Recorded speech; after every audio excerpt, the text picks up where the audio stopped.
네, 안녕하세요. 네, 네. 그래서 또 핑계 삼아 또 여러분들 앞에 섰고 또 짬도 났기도 하고 저도 뭐 그래도 한연에 와서 제일 큰 즐거움이 여러분들 보는 즐거움도 있지만은 저는 요 커피 한 잔 타먹는 즐거움이에요.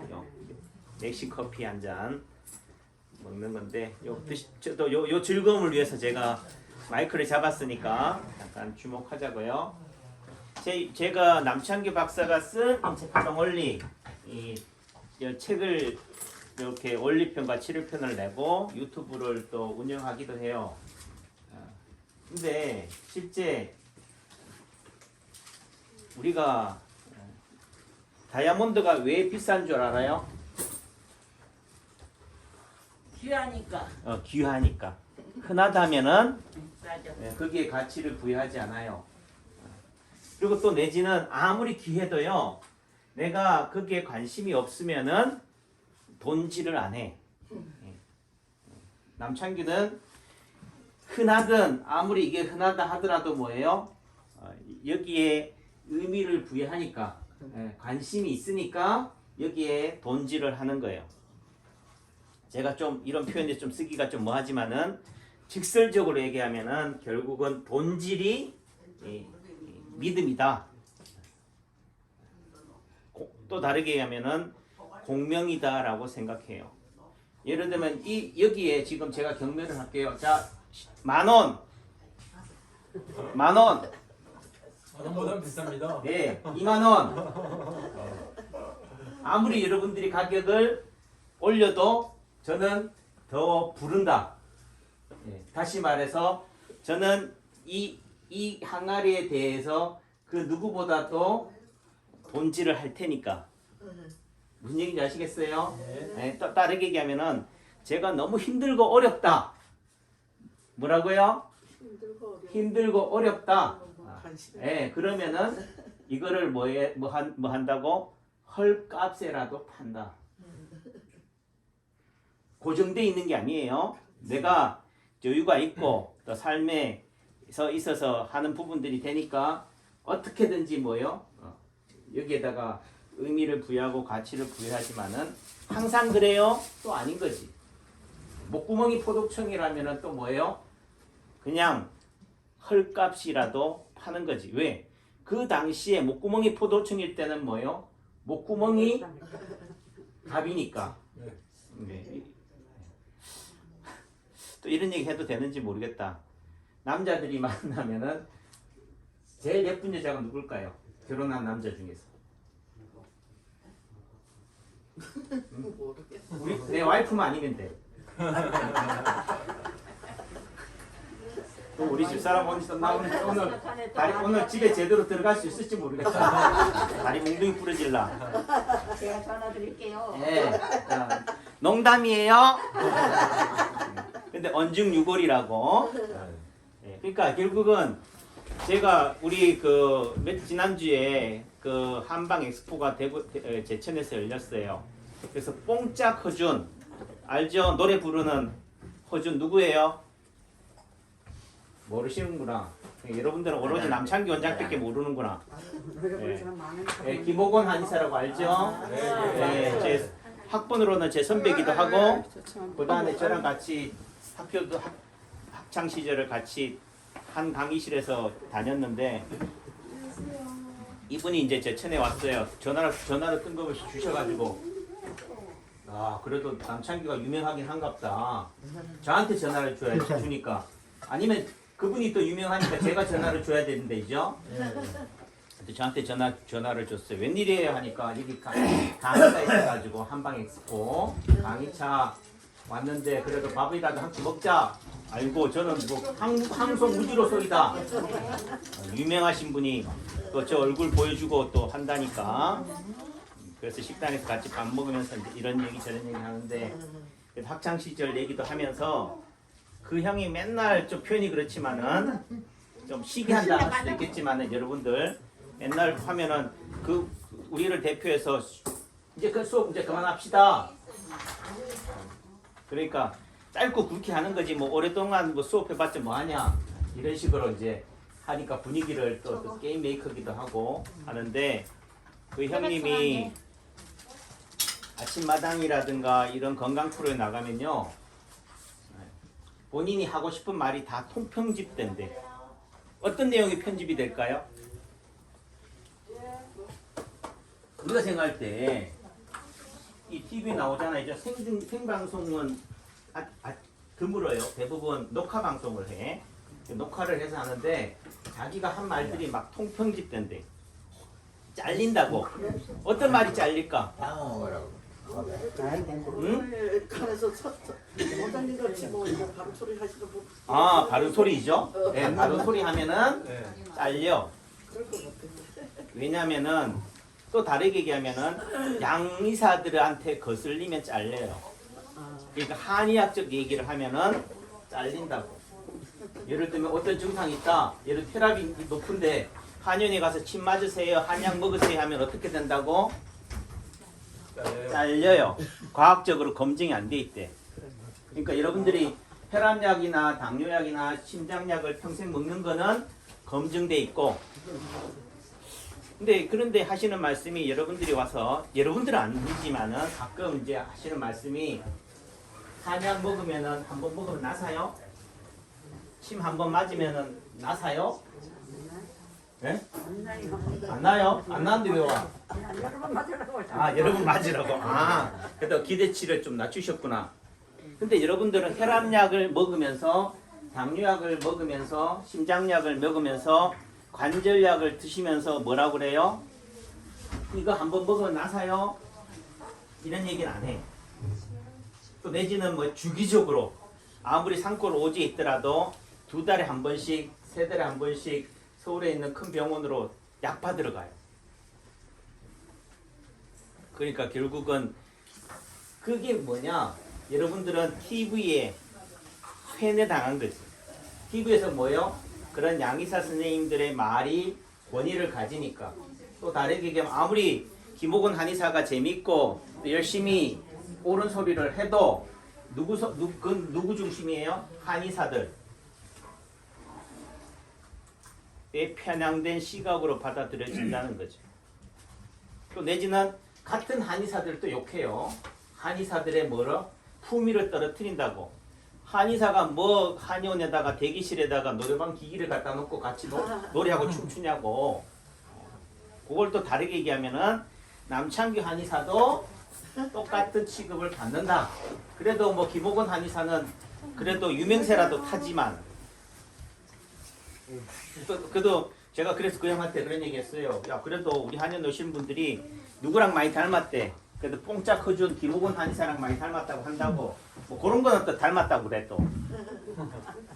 아무튼 그래도 저도 학창 시절에는 또 너무 우리가 표현하기에 또 말이 너무 차원이 다른 얘기를 해버리니까 앞서가는 얘기도 하고 하니까 낯설기도 하고 이질감도 생기고 하지만은 나이를 먹어가는 입장에서 또 내지는 제가 인체 파동 원리라는 이 치료 원리로 세상을 바라보는 관점에서는요 결국은 획일성으로 바라봐지지 않는다. 아, 당신도 옳습니다. 예를 들면 인삼이 좋아요? 예, 좋습니다. 홍삼이 좋아요? 예, 좋습니다. 그러면 인삼만 먹으면 돼요? 홍삼만 드시면 돼요? 안 됩니다. 결국은 뭐예요? 다양한 관점. 또 내지는 아까도 했지만은 어릴 때는 인삼이 맞았어요. 나이를 먹어서 결혼하고 나서 인삼을 먹으면은 안 맞다고. 제가 어릴 때는요 콩이면이죠. 우리 국민학교 때 급식으로 땅콩이 묻은 콩이 나왔는데 저는 그 무조건 땅콩도 콩인 줄 알고 그냥 땅콩도 보면서 기겁해가지고 콩인 줄 알고 어떻게 돼요? 안 먹었어. 다 그거 골라내서 먹었다고. 근데 빵은 먹어야 되니까. 또 내지는 콩밥이나 팥밥은 아예 안 먹었어요. 지금도 마찬가지고. 그래도 어릴 때 안 먹던 음식들을 나이를 먹어가니까 어떻게 돼요? 먹게 돼요. 예. 그 말의 의미는 어릴 때의 나의 체질하고 지금의 나의 체질이 같다 다르다? 다를 수 있다 이거죠. 그래서 어릴 때 좋은 음식이 나이 먹어서 안 좋을 수도 있기 때문에 그거를 원장님 제가 인삼이 받아야 안 받아요. 그거를 저를 얼마나 받다고 된번에 먹어요 안 먹어요 한다고 되냐 이거지.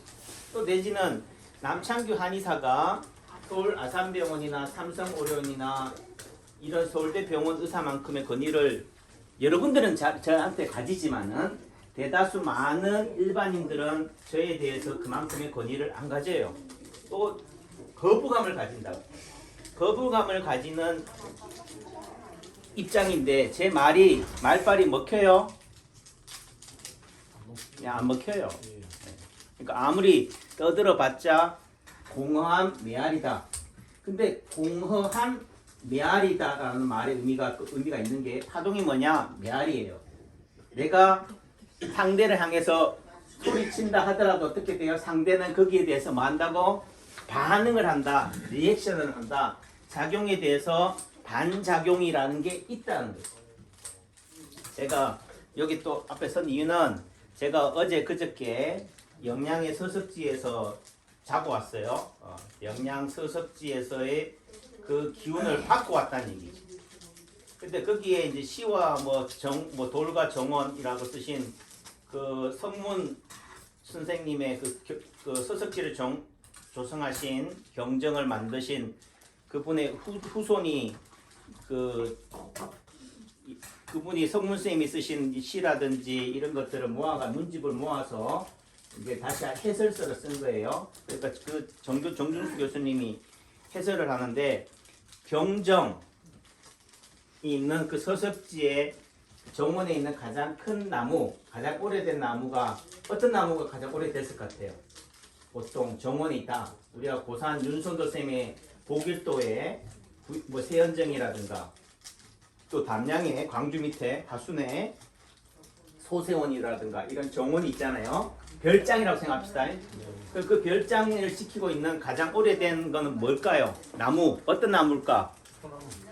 소나무. 예, 또. 느티나무 아닐까요? 예? 느티나무. 맞아요. 또. 안녕하세요. 예. 안녕하세요. 또 어떤 나무가 있을까? 이 말의 의미는 나무 중에서 어떻게 돼요? 오랫동안 살아남는 나무. 또 다르게 얘기하면요.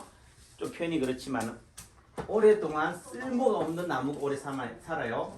못생긴 나무가 뭐 한다고? 선산 지킨다. 나라는 자식도 뭐요? 잘난 자식, 출세시킨 자식은 고향에 등도 안 돌린다. 참 얼굴도 안 돌린다. 그런 의미도 돼요. 그러니까 이게 제가 무슨 얘기를 하느냐 자꾸 전 할 얘기가 많아지는데 생각을 하면은 이치를 이해하게 되고 원리를 이해하게 돼요. 무조건 저 사람 말이 맞다 틀리다가 아니야. OX가 아닌 거지. 여러분들은 TV에 나오면 무조건 뭐라고요? O야 O. TV나 유튜브에서 무슨 광고를 하면 무조건 좋대. 다 상업적인데. 또 그런 건 또 방송사에서 안 잘라. 그러니까 답은 은행나무예요. 거기에 오래된 나무가 그래도 1500년도, 1600년도 임진왜란 쯤에 조성한 별장인데 시작한 별장인데 그럼 그 별장을 지금 그때 지었다고 해서 지금까지 남아 있는 건 아니에요.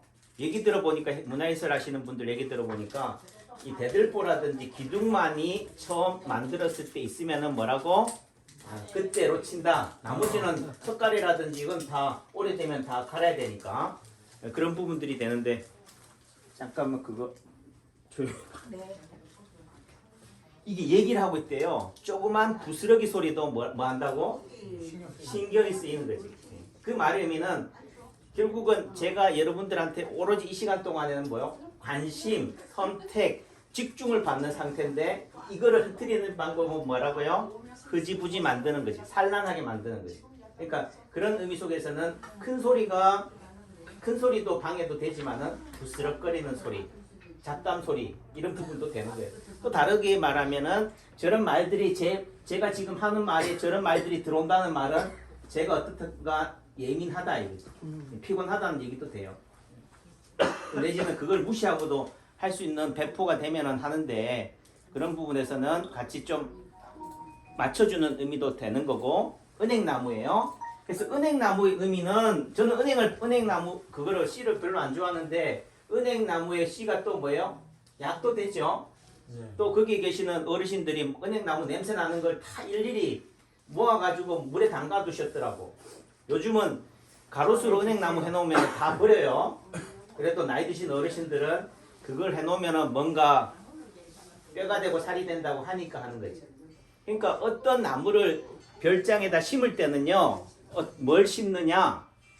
결국은 이 나무를 통해서 내 자손들이, 내 이웃 사람들이 이득을 보게 만들어. 그게 그래서 어떤 나무를 심어요? 감나무, 율실수, 감나무, 뭐 예를 들면은 밤나무 이런 나무를 심는 부분들이 되는 거고 하다는 거죠. 그래서 그런 부분들이 이런 것들을 통해서 제가 그 영양 서석지에 가서 그 에너지 기운을 이렇게 받는 부분들이 돼요. 그래서 근데 지금 제가 얘기를 하다가 이제 빠져버렸는데 그 정 교수님이 그런 그 조상들의 그런 것들을 통해서 이렇게 그 뜻을 하는데 예전에는 관심도 없었대. 근데 어느 순간 나이를 먹어가니까 어떻게 돼요? 그 관심을 가지게 되고 하는 부분들이 되는데 그래요. 얘기가 또 하다가 제가 지금 방향을 길을 잃어버렸어요. 그러니까 우선 그렇게 마무리 짓고 그 결국은 어떤 말이 결국은 권위를 가지려고 한다면은 뭐예요? 내가 거기에 매여야 돼. 대신 공감이 가야 되고 관심이 있어야 되는 거죠. 그런 부분들이 되는 거고 결국은 무게중심을 얼마나 내가 그게 실느냐 이런 차원이 돼요. 자 우선 얘기를 했으니까 제가 유튜브를 보면서 그 댓글로 다시는 분들 보면은 그래도 제 무반응으로 하는 일관하는 것보다 댓글이라도 감사합니다, 고맙습니다 또는 좋아요라고 눌러주면 제가 힘이 돼요. 하는데 그 실제 이렇게 보면은 좀 그 제가 생각하는 제가 말한 의도 이 동영상을 통해서 여러분들한테 보여주고자 하는 그 의도가 똑같이 공감이 되지 않아요. 그러니까 그런 부분들이 조금은 아쉽기도 하고 그래도 이왕이면 제대로 알았으면 하는 바람이 되기 때문에 되는데 제가 무슨 얘기를 하고 싶으냐 누차 자꾸 인체파동원리 남창규 책을 거론해요. 그러니까 여러분들이 그래도 여기 여러분들은 해당이 안 되겠지만 치료받는 분들은 내려와서 남창규 원장한테 몸을 맡기면 되는 입장이지만은 그래도 이 인체파동원리에 관심 있는 분들은 기본적으로 원리편하고 치료편을 책을 사시라. 사서 뭐예요? 열심히 정독을 해야 돼요.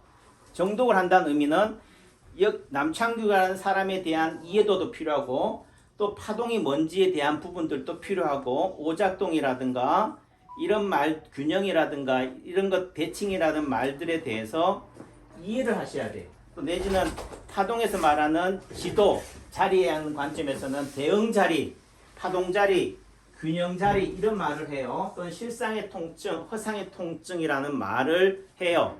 근데 그거는 한의학 사전 또는 국어 사전에서 나오는 예를 들면 오작동하고 파동원리에서 말하는 또는 제 책에서 말하는 오작동의 개념이 똑같지가 않아요. 균형이라는 말도 그렇고 그런 의미 속에서는 여러분들이 각자가 재해석해야 되고 또 남창규가 말하고자 하는 그 오작동의 의미를 깰 수 있어야 돼요.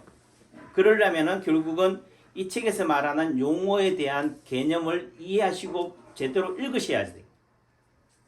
그래서 제가 예전에는 이 책을 내기 전에는 여기가 첫째 마디, 예를 끝에 있는 게 말단 부위가 첫째 마디, 중간 마디, 둘째 마디, 셋째 마디 이렇게 했어요. 근데 의학 교과서에서는 어떻게 얘기하면 몸의 중심부에서부터 각 근위지 관절, 가까운 쪽에 있는 관절을 첫째 마디라고 해요. 그럼 예를 들면 첫째 마디, 둘째 마디, 셋째 마디라고 해서 일반인들이 생각하는 끝에서 시작되는 끝마디를 첫째 마디라고 하는 거랑 교과서에서 의사들이 말하는 근위지 관절, 뿌리마디에 해당이 되는 근위지 관절을 첫째 마디라고 얘기하고 있는데 이 얘기를 혼용해서 쓰면 어떻게 돼요? 전혀 다른 자리가 돼버리는 거죠. 그래서 제가 인체파동원리 책에 보면 뭐예요? 일러두길 안에 끝마디는 어디를 말하는 거냐? 원위지 관절이다. 중간마디는 어디냐? 뭐 근위지 관절이다. 뿌리마디는 어디냐? 중수지 관절이다. 이렇게 얘기를 했어요. 끝마디 뼈라는 것은 뭐냐? 끝마디와 끝과 손발가락의 끝과 끝마디 사이를 말할 때 끝마디 뼈라고 한다. 이렇게 정의를 해놨다고. 그럼 그 정의를 가지고 제 책을 보셔야지만이 뭐예요? 아, 뿌리맞이라고 어디를 얘기하는지를 이해할 수 있는 거지. 그러니까 이런 거에 대한 개념, 또 대응 자리라고 한다면요. 예를 들면 허리가 제일 통증이라고 한다면 실상의 통증을 제일 통증이라고 그래요. 제일 통증이라고 한다면 손발, 팔, 다리, 얼굴, 몸, 예를 들면 몸통, 몸 전신에 몸 하나, 뼈 하나에, 뼈마디 하나에 몸 하나가 있다고 그랬으니까 그 마디 하나에 뭐가 있다고요? 허리 자리가 있다. 예를 들면 여기가 허리라고 한다면 허리띠 벨트라고 한다면 손목, 발목 이런 자리가 뭐예요? 허리의 대응 자리예요. 또 다르게 얘기하면은 끝마디에 해당되는 자리들이 허리 자리인 거지. 이거를 대응 자리라고 해요. 그러니까 기본적으로 파동침을 처음 배울 때 초보적 수준에서는 가장 쉽게 감명하게 할 수 있는 거면 허리 아프면 어떻게 하라고? 허리에 해당되는 대응 자리. 예를 들어 손목, 발목에다 침을 놔라. 근데 그게 뭐 양계예요, 양지예요, 뭐 태연이에요는 의미가 좀 없어요. 다만 등이라면 등, 배라면 배 쪽에 해당되는 자리로 놓으면 되는데 1차적으로는 이렇게 하는데 문제는 대부분의 사람들이 여기에서 효과를 너무 보니까 뭐라고 그래요? 파동침은 무슨 침이라고 생각한다고? 대응침이라고 생각해요. 그러다가 어떻게 돼? 열심히 대응 자리를 침을 놨다가 어느 순간은 뭐요? 길이 막히는 거지. 예를 들면 초등학생 수준이요. 예를 들면 올반을 해서 중학생이 딱 되면은 뿅뿅 간다니까. 근데 중학생이 바로 공부했다고 벼락치기 공부했다고 대학원생 돼요? 절대로 안 돼. 근데 본인은 눈이 높아가지고 어떻게 돼요? 대학원생 수준이 안 된다고 짜증내. 그걸 누구 탓해요? 교과서를 탓하고 선생님을 탓해. 파동침을 탓해요. 에이 파동침이 처음엔 효과가 좋더니만 지금 효과가 없네라고 얘기한다고. 그 효과가 없는 이유는 그게 뭐냐? 여러분들이 대응침의 관점에서만 바라보기 때문에 그렇다. 그래서 제가 요즘에 이게 동영상을 올리는 게 뭐에다 침을 놓느냐? 점에다 침 놔요. 상체에다 침을 놓는다고. 반창고 자리에다 침을 놓고 목이 물린 자리에다 침을 놔요. 그 말의 의미가 뭐라고요? 모르면은 뭐 한다? 점에다 놔라. 상체에다 놔라. 또 다르게 얘기하면 아프다고 하는 그 자리에다가 놓아라. 그게 바로 뭐예요? 균형이에요. 점이나 흉터, 상처 이런 허상의 통증이라고 그래요. 난 여기가 아픈데 여기도 아프대. 여기도 아프다라고 하는 부분들. 어제 올린 동영상 보니까 제가 영양서술지에 가서 어르신들이 그냥 노인 일자리 있잖아요. 하는 분이 계셔서 노인이 뭐해? 그분들하고 수다 떨다가 주먹이 안 쥐어진다고 해요. 손등이 퉁퉁 부었어요. 그래서 거기 해당되는 자리가 예를 들면 오른손이 안 쥐어지면 어떻게 돼? 오른손이 어디 자리예요? 오른팔이잖아. 그러니까 가운데가 머리, 반대편 둘째 손가락이 오른팔에 해당이 돼요. 그 둘째 손가락, 오른팔에 해당이 둘째 손가락을 딱 보니까 거기에 뭐가 있다고요? 반창고가 붙어 있더라고. 그래서 반창고 자리에다 침을 놓은 거예요. 그러니까 주먹이 어떻게 돼요? 이렇게밖에 안 되는 게 이렇게 쥐어져. 그런데 하는 얘기가 뭐라고 하는 줄 알아요? 좋아졌는데요가 아니고 새끼손가락이 안 구부러진대요. 예, 처음에는 뭐요? 새끼손가락이 안 구부러진다고 얘기한 게 아니고 주먹이 안 쥐어진다. 손등이 부어서 이게 안 된대. 그래서 제가 볼 때 우선 엄지, 검지가 많이 안 되니까 엄지, 검지를 포인트로 뒀는데 하는 얘기가 이게 좋아지니까 어떻게 돼요? 이제는 완전히 안 좋아지는 새끼손가락이 제일 통증이 된 거야. 물에 빠진 사람 검져내니까 뭐라 그런다고요? 첫째 해야 되는 게 뭐예요? 물에 나를 건져준 사람이 누군지 얼굴이라도 한번 쳐다봐야 되는데 얼굴 쳐다볼 생각은 안 하고 땅바닥만 쳐다본다고. 내 보따리 어디 갔나고. 이해하죠? 그러니까 남들 하는 건 웃어. 근데 정작 본인이 그 상황에 처했을 때는 당연한 거예요. 그래서 우리 집사람이 보니까 그 동영상 보니까 역시 신랑이 하는 말이 맞대. 사람들은 오로지 자기 아픈 거에만 관심이 있구나. 또 좋아져도 어떻게 돼요? 완전히 다 좋아져야지 좋아졌다고 하는구나. 어중간해서 좋아져서는 뭐예요? 만족하지 않는구나. 그래서 제가 또 어디다 침을 넣느냐 하면은 요 둘째 손가락 위에 보니까 여기에 약간 구멍이 빵꾸 난 데가 있더라고. 혈관이 뻥 뚫려 있는 데가 있어. 거기다 침을 넣고 또 어떻게 돼요? 요 중간마디에 해당되는 부위에 또 점이 있어. 점에다가 침을 딱 놓으니까 어떻게 돼요? 덜 하긴 해요. 제가 실제적으로 좋아진다는데 포커스를 두면요. 제 수준에서 일침에 해당되는 자리를 놓을 수 있지만은 결국은 그 동영상은 누가 본다? 남창규가 잘났다는 것도 중요하지만은 잘났다는 것도 자랑하면서 여러분들이 일반인이 처음 접할 때 일반인들이 할 수 있는 가장 좋은 방법이 뭐예요? 합곡 놓으세요, 태충 놓으세요 또 좋지만은 합곡이나 태충이라는 말하는 의미의 본질적인 의미가 뭐라고요? 대응자리일 수도 있겠고 또 다르게 얘기하면은 더 포괄적인 의미, 대학원생의 의미에서는 균형자리인 거지. 오작동의 흔적인 거예요. 그게 바로 뭐다? 점이나 흉터나 상처다. 예를 들면 허리 아프다고 해서 어떤 사람은 허리가 원인인 사람이 있다. 허리가 원인이라면은 허리에 해당되는 대응자리를 침을 놓으면 돼요. 왜? 원인이 허리니까. 그때는 대응침이 맞지만 허리 아픈 원인이 예를 들면 사타구니, 합곡이나 태충에 해당되는 사타구니에 문제가 온다면 어디를 침을 놓아야 된다고요? 허리가 등에 엉치가 아파도 어디를 놓아야 된다? 사타구니를 놓아야 돼. 또 내지는 배가 아파서 위가 안 좋아서 허리가 아프다면은 위장을 건드려 줘야지 허리가 좋아져요. 또 다르게 하면 허리 아프다. 그럼 그 사람이 위장이 안 좋아서 허리 아픈 사람이 그 허리에다 침 놓으면 허리가 안 좋아져요? 좋아지지. 하지만 한계성이니까 또 내지는 좋아져도 좋아진 줄 모른다. 그런 의미 속에서는 침 하나로 효과를 딱 보는 의미 속에서는 어떤 사람은 위장, 어떤 사람은 목, 어떤 사람은 발목, 어떤 사람은 무릎인 거예요. 근데 그 얘기를 여러분들한테 하면은 신출귀몰한 신기가 돼버려요. 그러니까 아이고 나는 저 사람 수준에는 오르지도 못하겠다가 돼버리니까 일반적으로 가장 보편 타당하게 응급적으로 급했을 때 할 수 있는 방법이 뭐라고요? 그게 바로 여러분들 몸에 나타나는 점이다. 반창고다라고 하는 거예요. 그 반창고가 실제적으로 이 주먹이 안 주어진다는 의미 속에서는 여러분들은 어디를 하겠어요? 예를 들어 새끼손가락이라 한다면은 새끼손가락에 해당되는 대응자리를 하겠지만은 균형자리라고 한다면 어떻게 돼요? 오른손 새끼손가락의 균형자리는 반대편 어디겠어요? 왼쪽 새끼손가락이라고. 오른쪽 새끼손가락, 오른쪽 다리니까 오른쪽 다리를 치료해야 되잖아요 라고 얘기하겠지만은 균형이라는 관점, 대칭이라는 관점에서 봤을 때는 어떻게 돼요? 예를 들어 이렇게 딱 한다면 어떻게 돼요?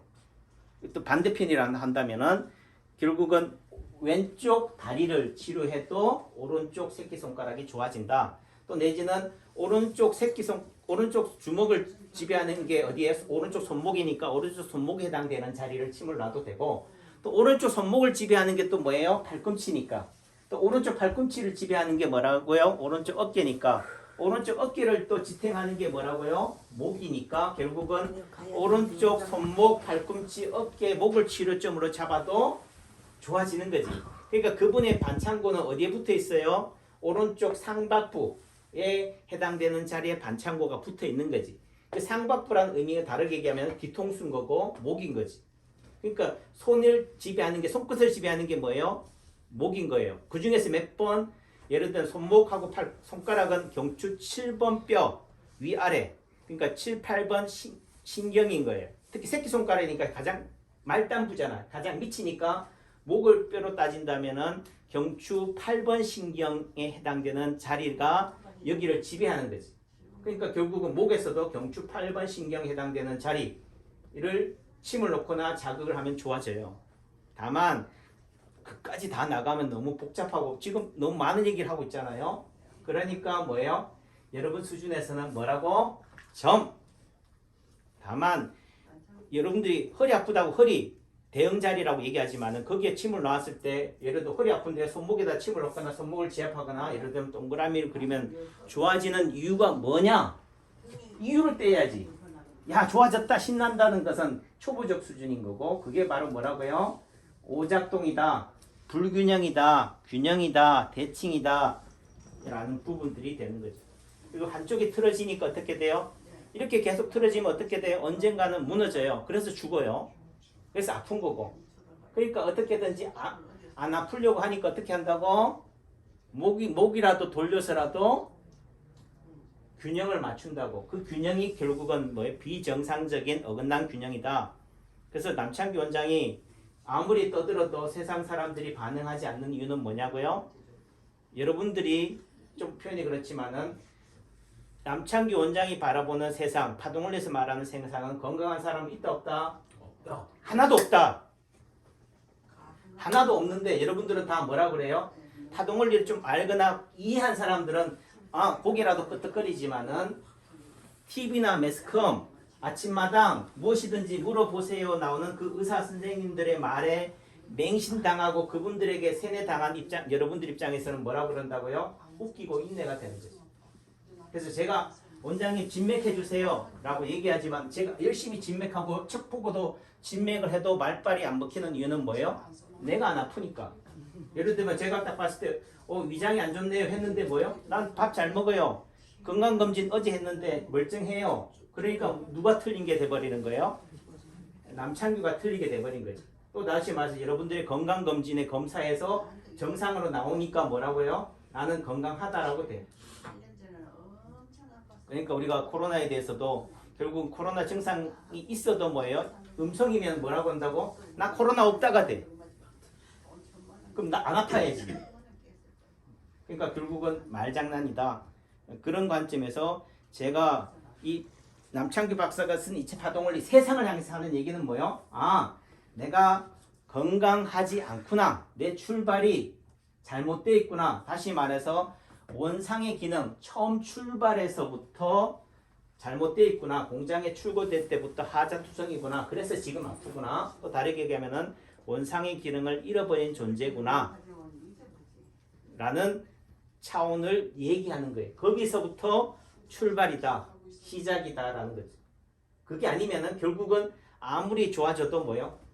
뿌리를 잃어버렸기 때문에 길을 잘 가도 실족하는 거고